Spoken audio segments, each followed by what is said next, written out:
membebaskan diri dari ancaman besar. Orang kalau udah di depannya ancaman besar gimana? Ya, karena saya hanya ngomong tentang keuangan ya. Kalau saya ancaman besar itu ngomong kesehatan, Pak kalau sampai ngalami gimana? Udah enggak, itu beda lagi. Jadi itu sesi kedua, tapi nggak bisa. Saya cuma batasin sesi satu ya dari brainstorming ini. Membebaskan dari ancaman besar itu ketakutan dan bahaya serta hal-hal yang pengen dihindari semua orang. Di sini ada orang siap menghadapi penderitaan dan kemiskinan? Nggak ada, berarti Anda nggak mau kan? Nah begitu juga orang di luar sama gitu loh ya. Nah yang berikutnya mencapai hal-hal besar di mana selama ini dengan segala caranya dia nggak pernah bisa capai itu, dia nggak bisa wujudkan tuh impiannya. Sekarang kalau ada berita dia bisa capai impiannya, dia akan respon nggak? Matanya yang tadi cuek tiba, gimana Pak? Enggak. Halo? Nah ini yang bisa kita lakukan. Satu ya, membebaskan orang dari bahayanya penderitaannya karena miskin. Kedua, betapa indahnya, betapa sesuatu yang membahagiakan, yaitu kalau mencapai segala sesuatu yang diimpikan. Setuju? Setuju ya? Nah, impian sama itu udah selesai ya. Nah, jadi sekarang ini mari kita pelajari. Ini yang penting. Apa? Setiap orang menghadapi kehidupan. Semua di sini masih hidup? Yang masih hidup angkat tangan. Masih semua angkat tangan ya. Maksud saya, ada banyak orang yang kelihatannya masih hidup, tapi sebenarnya sudah mati, yaitu yang sudah nggak punya impian, sudah nggak punya usaha apalagi untuk memperbaiki dirinya. Betul. Nah itulah yang sebetulnya yang saya maksud. Nah di sini, mari kita lihat bahwa dalam kehidupan kita yang sekali ini penting sekali sikap ini. Ya, sikap ini penting. Karena apa? Sikap ini menentukan kita akan membangun kehidupan kita kalau sikap kita positif yang tadi ya di sesi pertama, betul nggak? Tapi kalau sikap kita negatif, kita akan menghancurkan kehidupan kita. Saya mau tanya di sini, ini pilihan. Anda mau hancurkan hidup Anda atau Anda mau bangun terus hidup Anda? Yang mau bangun hidup Anda, berdiri di depan, katakan ke sebelah, saya mau bangun hidup saya sesukses mungkin, sebahagia mungkin. Oke? Ya, silakan duduk. Ya. Nah, jadi orang kaya itu dimulai dari langkah pertamanya, betul nggak? Ya, wujudkan impiannya. Nah, itu kita kan sudah didapati 2 sesi. Orang di luar kan belum dapat 2 sesi. Nah makanya anak 2 sesi bagiin ke orang-orang. Betul nggak? Tapi Pak Pan, orang nggak punya waktu segitu banyak. Oke, nah saya ajarin yang singkatnya aja ya. Betul nggak? Yang kalau bisa 3 menit sudah bisa membuat anak connected dengan orang. Setuju? Ya. Nah jadi ini ya. Nah saya maksud begini. Kalau Anda hari ini bicara dengan orang yang ada di zona kematian, sia-sia. Kalau Anda ketemu orang yang di zona depresi, susah. Kalau Anda ketemu orang yang di zona panik, lumayan susah. Kalau Anda ketemu orang di zona nyaman, cuek.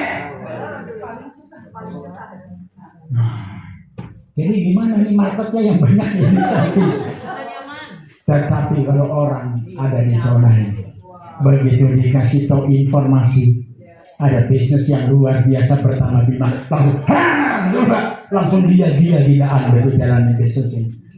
Jadi pertanyaannya, connected itu berarti tanggung jawab Anda memindahkan orang dari sini ke sini. Setuju? Brainstorming itu harus membawa Anda keluar dari penjaranya ini, dari zona kematian, bawa ke zona tantangan. Dari mereka di zona depresi, bawa ke sini. Kenapa Pak depresi? Udah coba 10 macam bisnis gagal terus, udah kayaknya udah nggak mau lagi. Betul? Nah, Anda kasih tahu masih ada harapan bersama Bima Life Future. Setuju?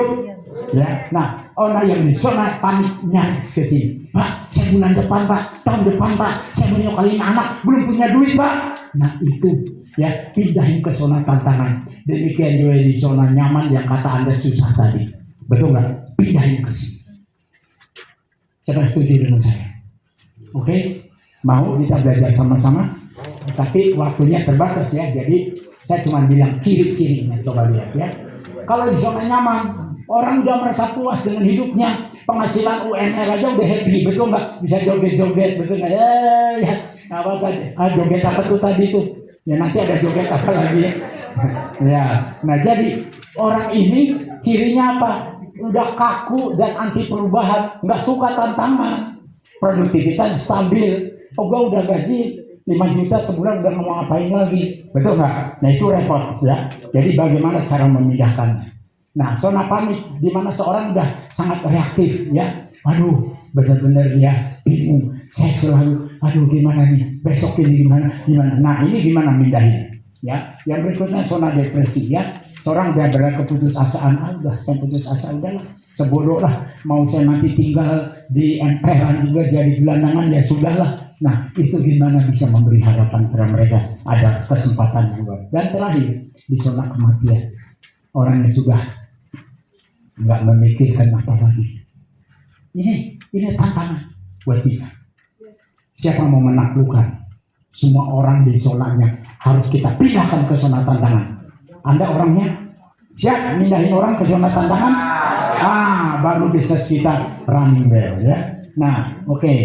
Nah, jadi orang yang hidup di zona tantangan ini, wow, itu yang saya cari ya. Saya ketemu sama Pak Agus itu di zona tantangan. Biarpun bisnis udah sukses, tapi dia suka tantangan baru. Wah, kalau udah dapat yang begini, 10 aja saya, waduh, hari ini mungkin udah top nasional ya.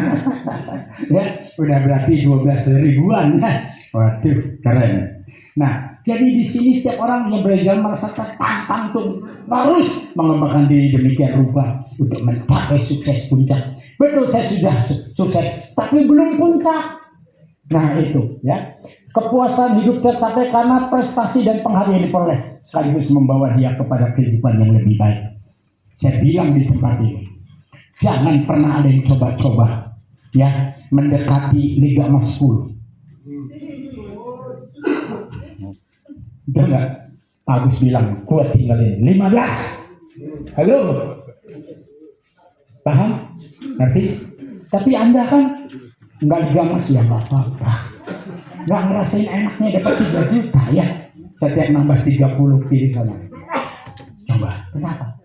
Tapi hari ini Anda berubah. Anda akan mendapatkan sebuah tantangan baru menjadi diamond. Setelah itu nikmati enaknya dapetin Liga Emas. Ya, oke, luar biasa.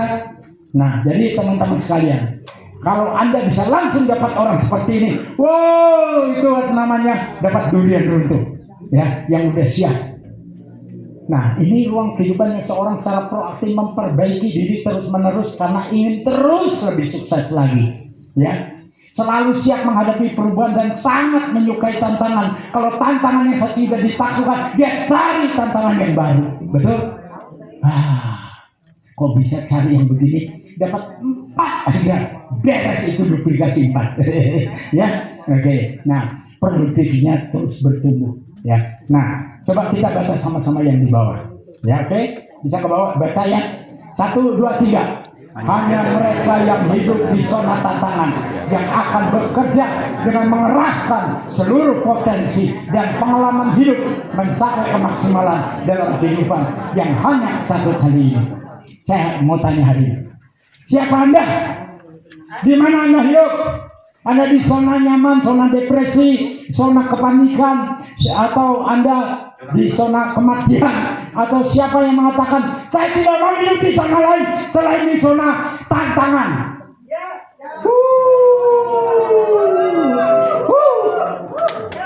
Dimulai dari tempat ini, go diamond. Karena Anda sekarang sudah pindah dari zona apapun yang tadi sebelum datang. Sekarang Anda sudah di zona tantangan. Tepuk tangan untuk Anda semua. Luar biasa. Go diamond.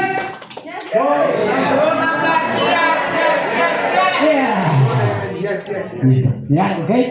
Nah, jadi kerjaan kita ini tiap hari.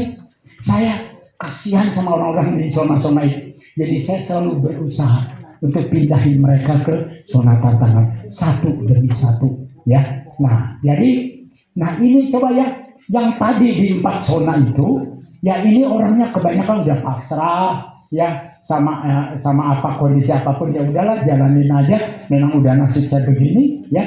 Nah ini sulit menerima hal, jadi gimana? Betul nggak? Ini harus diberesin. Kalau Anda langsung nawarin besok ke sini, ya udah kayak ngomong sama orang buta, orang tuli, dan kayak ngomong sama tembok. Betul?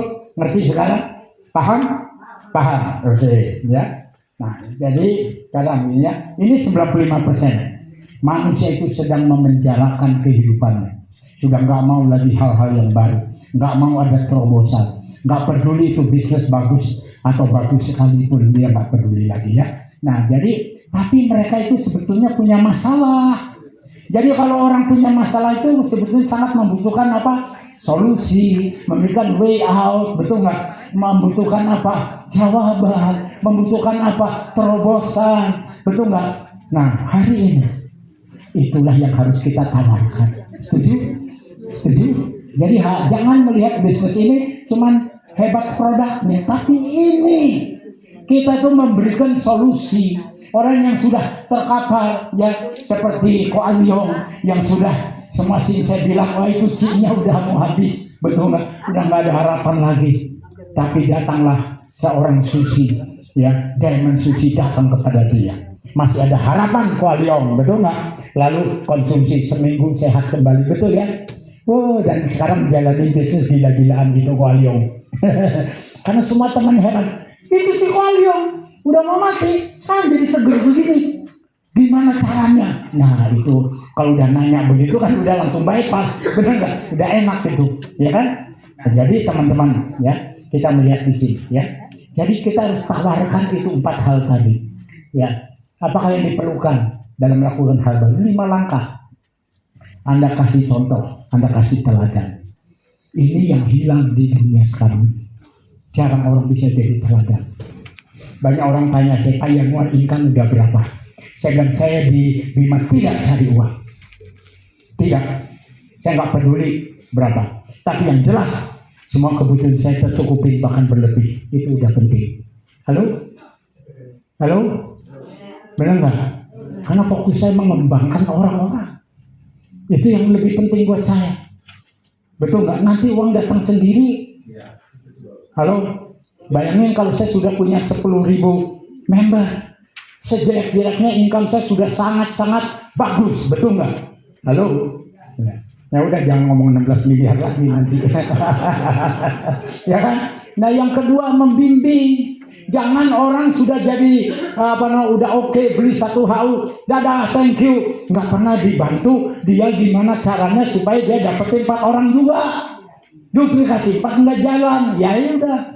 Itu Anda nggak bertanggung jawab, namanya ngejeblosin orang itu ke penjara yang baru.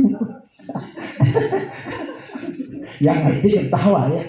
Ya. Nah, yang berikutnya mengarahkan. Nah, disinilah Bima 627 tampil untuk mengarahkan, betul nggak? Step by stepnya apa yang mau dilakukan, diajari nanti di sini. Mungkin bulan apa ya kita akan lahir ya? Bulan Juli, doakan ya. Supaya kami mulus ya, mempersiapkan semuanya lebih detail. Nah, mengarahkan, mengevaluasi. Misalnya dia bilang, Bu, saya udah nawarin ke 5 orang, gak ada satupun yang nyantol. Oh gitu Bu, gimana masih Ibu kurang bagus? Jangan gitu. Dibahas, Ibu cara nawarin ke orang pertama gimana? Ngomongnya. Betul, kedua gimana? Dievaluasi. Ya, jadi dengan demikian dia tahu, oh berarti saya salah jalan ya, ya dibenerin jalannya yang benar, bimbing dia ke jalan yang lurus.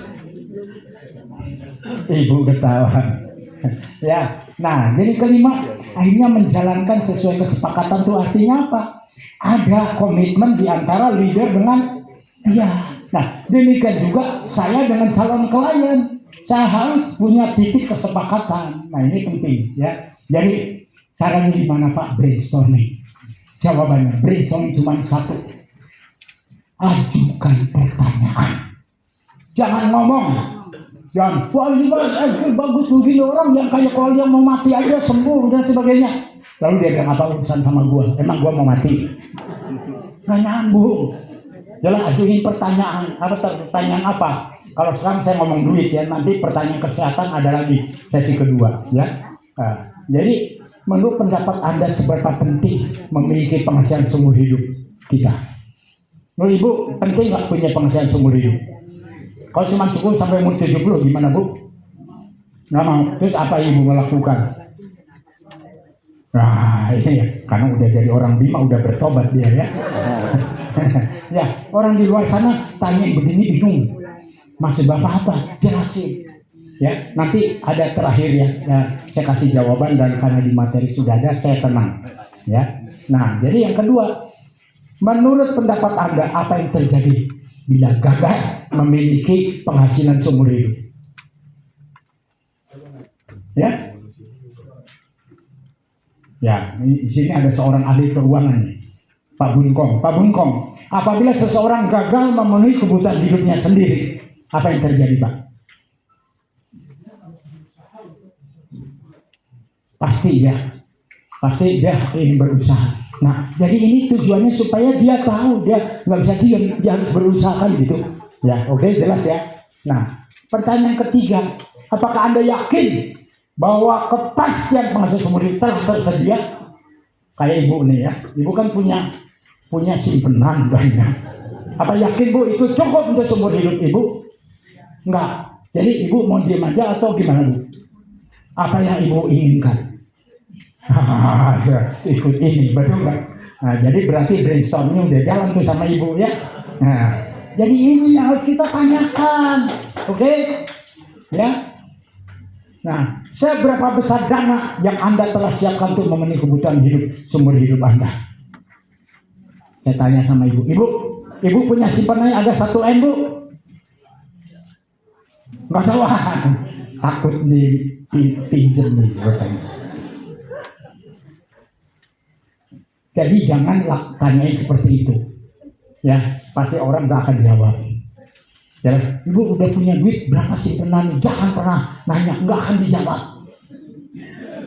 Itu contoh yang jelek tadi, jangan dituruti. Ya, jangan.